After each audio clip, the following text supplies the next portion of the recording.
Senhor, pra sempre proclamarei que o Senhor é bom. O Senhor reinará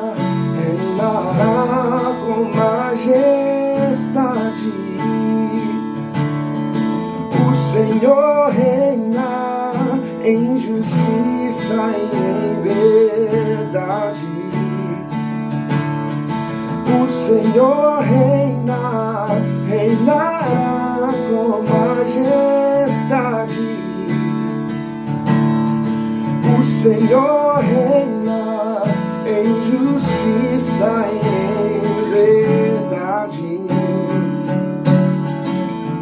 O Senhor é bom, o Senhor é bom, a misericórdia dura para sempre. O Senhor é bom, o Senhor é bom, tua misericórdia dura para sempre. O Senhor reinará com majestade. O Senhor reina em justiça e em verdade. O Senhor é bom, o Senhor é bom, tua misericórdia dura para sempre. O Senhor é bom, o Senhor é bom, tua misericórdia dura para sempre.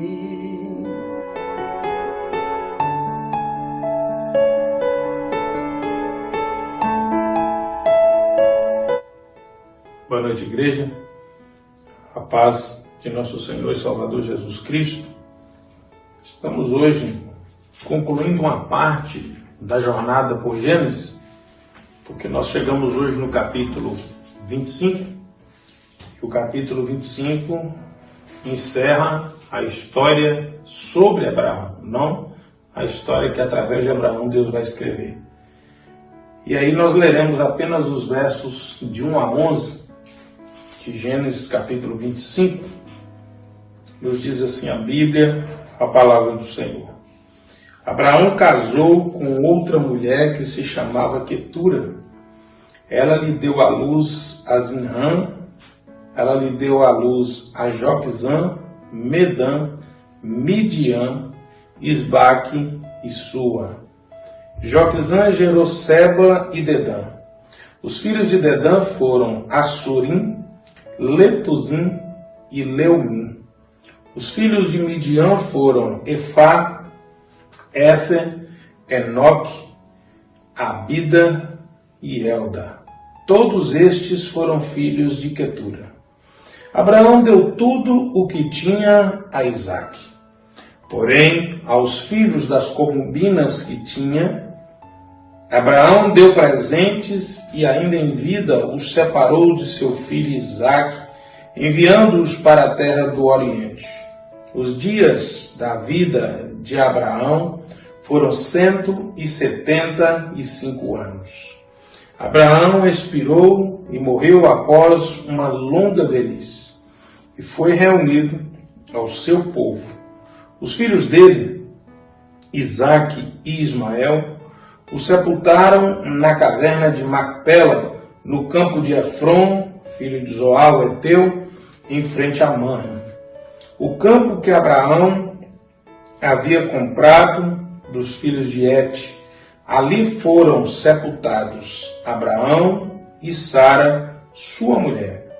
Depois da morte de Abraão, Deus abençoou Isaque, o filho dele, Isaque morava perto de Beer-Lahai-Roi.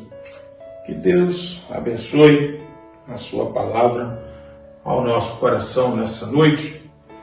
Moisés relatou sobre essa segunda mulher de Abraão exatamente após o relato no capítulo 24 do casamento de Isaque. Mas, de antemão, já quero lembrar aos irmãos que há uma concordância que os capítulos 24 e 25 possuem citações anacrônicas, ou seja, fatos ocorridos em tempos completamente diferentes.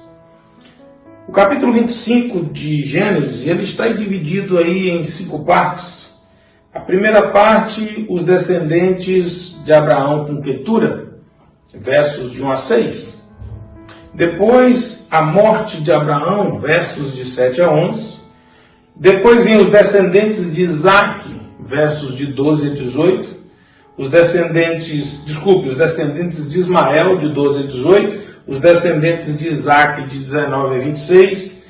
E, por fim, a venda da primogenitura de Esaú para Jacó, nos versos de 27 a 34. Algumas pequenas polêmicas nesse trecho pequeno de Gênesis 25, de 1 a 11. E a primeira fica muito fácil de identificar já no versículo 1. Abraão casou com outra mulher que se chamava Quetura.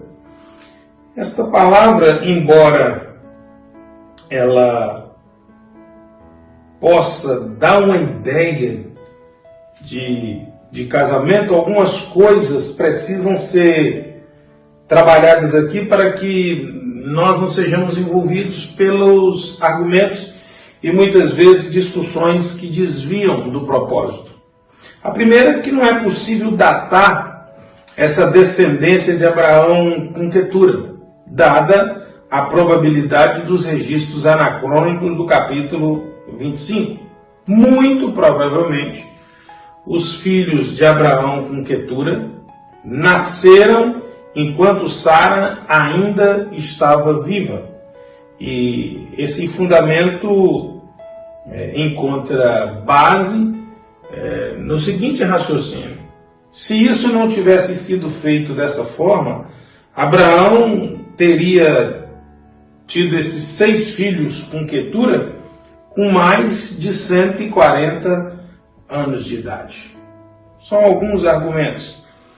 Mas a segunda discussão, talvez muito mais contundente, é a questão de Quetura ser mencionada como a segunda esposa de Abraão.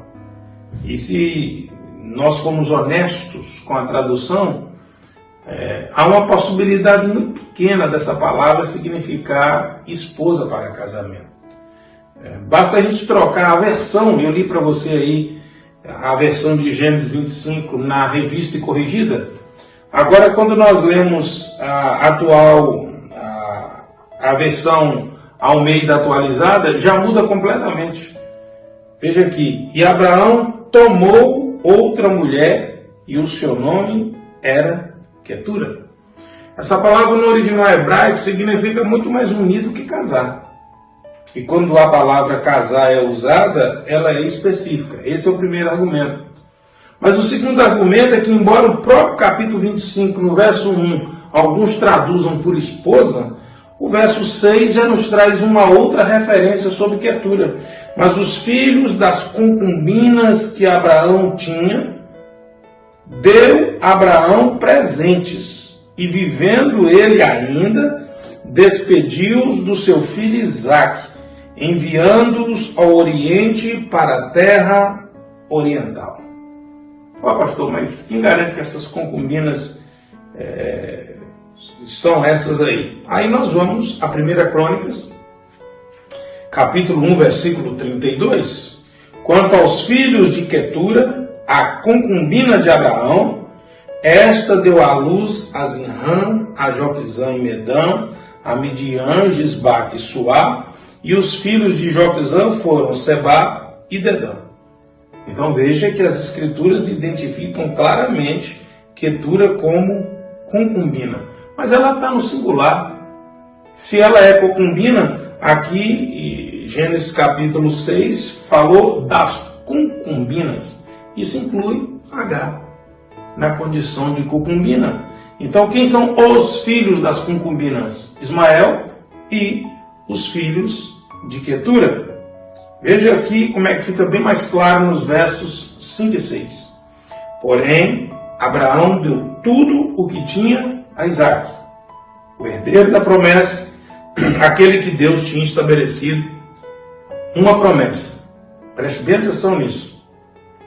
Mas aos filhos das concubinas que Abraão tinha, deu Abraão presentes, e vivendo ele ainda, despediu-os de seu filho Isaque, enviando-os ao Oriente, para a terra oriental. Talvez esse texto já elimine boa parte da dúvida. Isaque, por ser o herdeiro legal de Abraão, fruto do seu casamento com Sara, ele herdaria tudo conforme prescrevia a lei.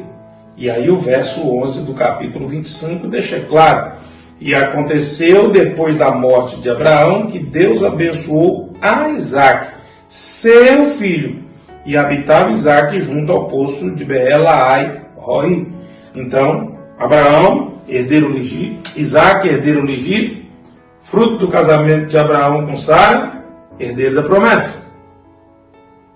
O destaque aqui para Isaque permanece sobre um fato: ele é o herdeiro da promessa. De qual promessa? Da linhagem do Messias. Ele não é herdeiro exclusivo da promessa de muitas nações que Deus multiplicaria através de Abraão. Então preste bem atenção nisso.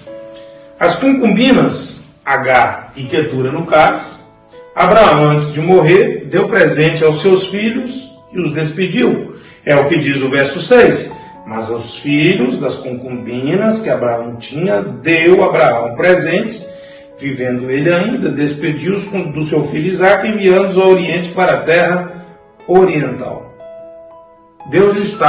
Abraão está isolando Isaque dos seus demais irmãos por um propósito específico. Não é uma perseguição aos demais. O verso 4 de Gênesis 25 nos diz assim: e os filhos de Midian foram Efá, Efé, Enoque, Abida, Elda. Estes todos foram filhos de Quetura. No meio dessa linhagem que está sendo mensurada, os filhos de Midian são, na realidade, os midianitas. E se você caminhar pelas Escrituras, você verá que os midianitas, em muitas narrativas bíblicas, eles são apresentados como inimigos e opositores dos filhos de Israel. Esses midianitas acabaram por fazerem aliança com os ismaelitas, como fica evidente também nos registros das Escrituras.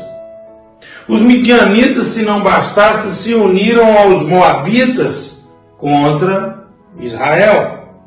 E por fim, nós ainda encontramos os midianitas no período dos juízes, se alinhando e fazendo pacto com os amalequitas contra o povo do Senhor, ou o povo de Israel.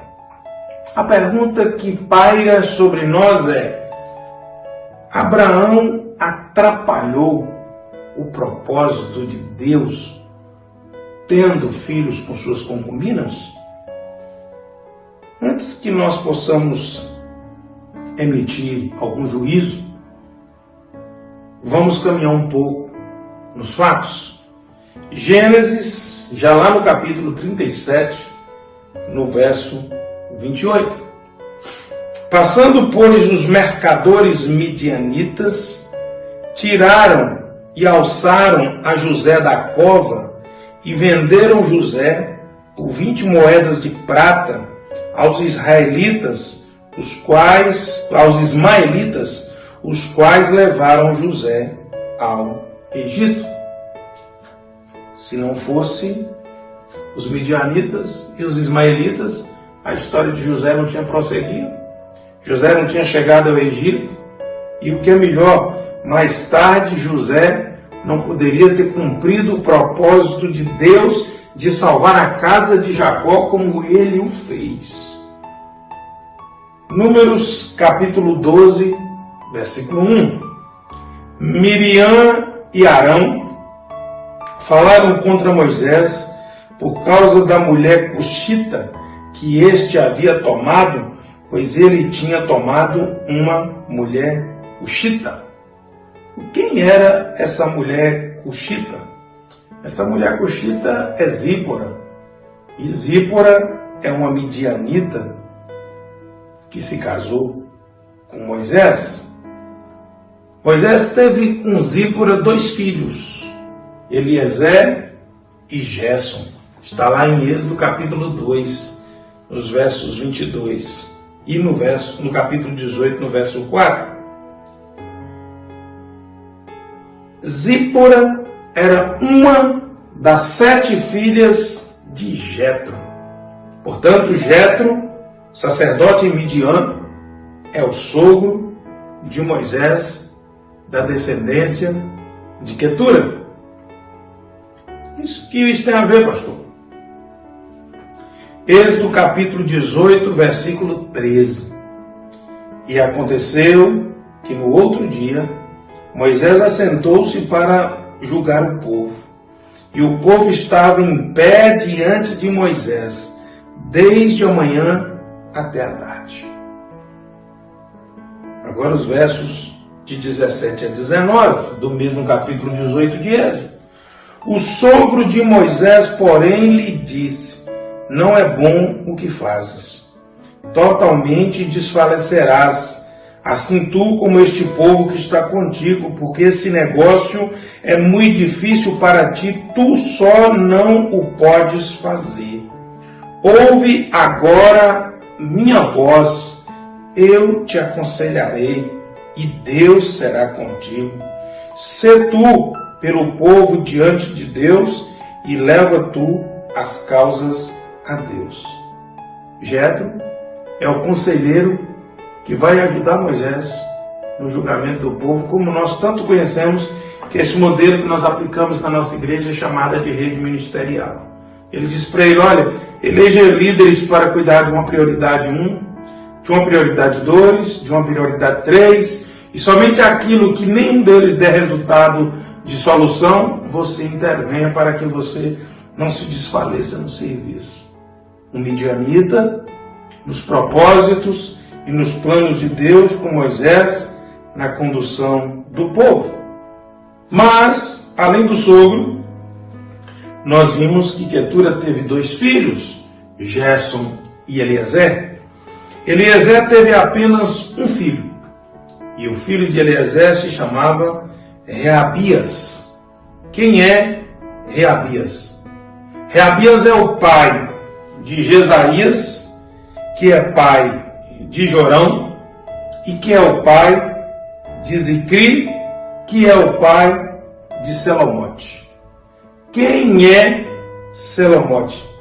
Selomote, junto com seus irmãos, se tornaram os responsáveis por tomar conta de todos os tesouros consagrados da casa do rei Davi.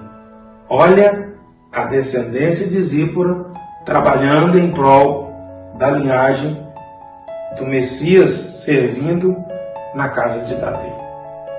Mas os capítulos 6 e 7 de Juízes nos informam que o povo de Israel havia se entregado à idolatria.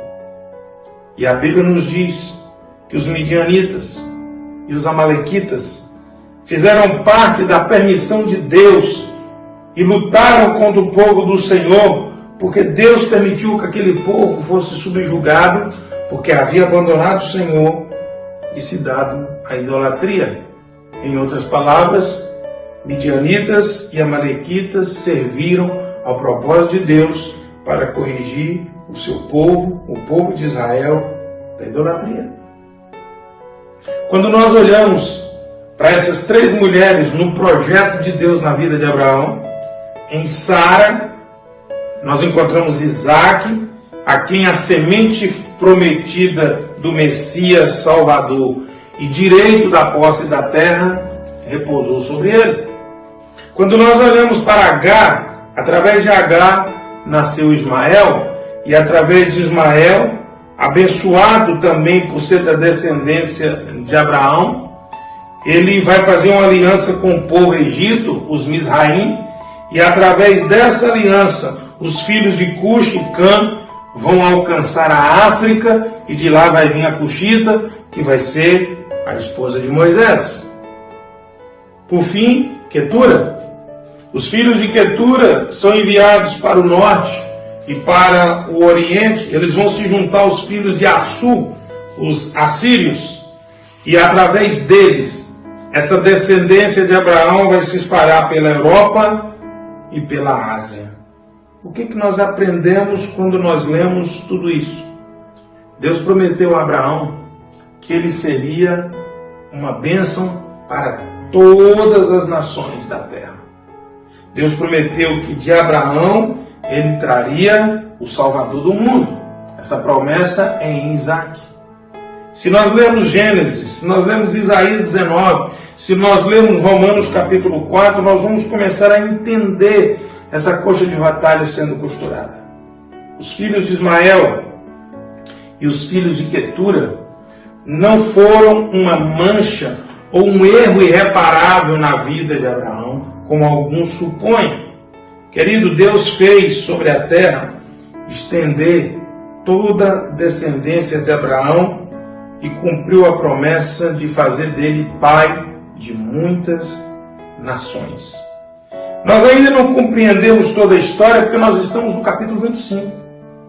Mas quando nós vamos para o final de Gênesis, no capítulo 50, nós lemos o seguinte, Gênesis 50, de 19 a 20. José respondendo, quando seus irmãos descobriram que era José, o governante, chefe do Egito, abaixo de Faraó. Mas José respondeu, não tenho medo. Será que eu estou no lugar de Deus? Temeram, acharam que ele ia julgá-los e condená-los. Vocês, na verdade, planejaram o mal contra mim. Porém, Deus o tornou em bem, para fazer, como estão vendo agora, que se conserve a vida de muita gente. Querido, deixa eu fazer uma pequena observação. Não há males que vêm para o bem, como alguns gostam de transformar o que José está dizendo e resumir nessa expressão. Isaías, no capítulo 5, nos versos 20 e 21, diz claramente, ai dos que ao mal chamam de bem e ao bem chamam mal, que fazem das trevas luz e da luz fazem trevas, que mudam o amargo em doce e o doce mudam em amargo. Ai dos que são sábios aos seus próprios olhos, inteligentes em seus próprios conceitos. Então, isso é muito claro. Agora, 2 verdades nós precisamos entender. A primeira, não se mate por causa do protagonismo. Há pessoas que ficam pulando de igreja em igreja, bajulando, fazendo acordo e até subornando para conseguir protagonismo na obra do Senhor. Deixa eu ler para você aqui Romanos 9, de 13 a 17. Como está escrito, amei Jacó, porém desprezei Esaú. Que diremos então? Que Deus é injusto? De modo nenhum. Pois ele diz a Moisés, terei misericórdia de quem eu tiver misericórdia, e terei compaixão de quem eu tiver compaixão. Assim, pois, isso não depende de quem quer ou de quem corre, mas de Deus que tem misericórdia. Porque a Escritura diz a Faraó, foi para isso mesmo que eu o levantei, para mostrar em você o meu poder, para que o meu nome seja anunciado em toda a terra. Querido, o fato de Deus não colocar alguém no protagonismo não significa que todos os demais estão descartados do plano de Deus. O protagonismo estava em Isaac, não em Ismael, não nos filhos das demais, da outra concubina, mas Deus usou a todos. Deus transformou toda a situação e convergiu tudo para o seu projeto. Porque Deus, como eu disse no domingo à noite, quando nós vimos a respeito do número 12 e o que ele significa para o judaísmo, ou seja, simboliza a totalidade, simboliza a inteireza, a realização do propósito de Deus que está acima de qualquer coisa. Então Deus permanece no controle da história e do tempo, como nós vimos no domingo, que até o tempo está dividido em períodos de 12.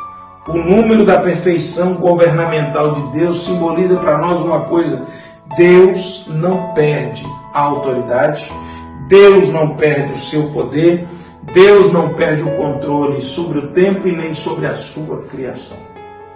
Quando nós olhamos para a história aqui de Abraão, mas Abraão morreu, foi sepultado com Sara, querido, eu aprendo muito mais nessa perícope dos versos de 1 a 11, que Deus fez com que todas as coisas convergissem para o seu plano, para aquilo que ele queria. Imagina se houvesse uma disputa, que vai haver mais tarde entre Esaú e Isaac. Mas quando Deus escolhe, quando Deus determina, não é porque alguém não faz parte do protagonismo, do destaque de alguma coisa que Deus não vai usar. Há tantas pessoas se desanimando de servir ao propósito de Deus porque não tem um cargo, porque seu nome não foi dito em alguma homenagem. Pessoas estão abandonando e deixando de fazer algo para Deus simplesmente porque seu nome não cintila nos holofotes ou não está estampado em letras garrafais em algum momento. Querido, tantas pessoas nessa história serviram ao propósito de Deus. Alguns cujos nomes só aprendemos quando lemos o texto aqui agora. Mas todos serviram ao propósito de Deus. A pergunta que eu faço para você nessa noite é: você quer servir ou você quer ser visto? Se você quiser servir, certamente Deus vai usá-lo. Mas se você quiser for servir somente se ser visto, talvez você tenha dificuldade de ser um instrumento na mão do Senhor. Curva a sua cabeça, vamos orar. Deus, nessa noite nós entendemos a Tua palavra. Nós aprendemos no término da história da vida de Abraão aqui, mais um pouco a respeito do começo e do agir do Senhor no propósito em trazer o Salvador ao mundo. Deus, nós queremos servir. Nós queremos entrar na igreja para adorar, para orar, para buscar a Tua face, mas saindo dela nós queremos servir ao Senhor. Livra de nós toda soberba, toda vanglória, toda busca de sermos vistos, que nós nos ocupemos cada vez mais de servir e, como bem declarou João, que nós possamos a cada dia mais diminuir e o Senhor aparecer. Perdoa os nossos pecados. Somos instrumentos na Tua mão, Senhor, prontos para o serviço do Senhor. Essas coisas nós pedimos nessa noite, com perdão de nossos pecados, em nome de Jesus. Que Deus te abençoe, que o Senhor possa te usar da maneira que lhe aprouver, porque você está disponível para servir o Senhor. Amém? Deus te abençoe. Estende sua mão, eu quero orar pela sua vida ainda. E agora que o amor de Deus, o nosso Pai, a graça insondável do Senhor e Salvador Jesus Cristo, a comunhão, a consolação, o poder, o revestimento do Espírito Santo de Deus, seja com a igreja do Senhor Jesus, que agora se reuniu nesse lugar, e com a igreja do Senhor Jesus, que se encontra espalhada em toda a face da terra, hoje e eternamente. Uma noite abençoada, um restante de semana de paz e vitória, em nome de Jesus.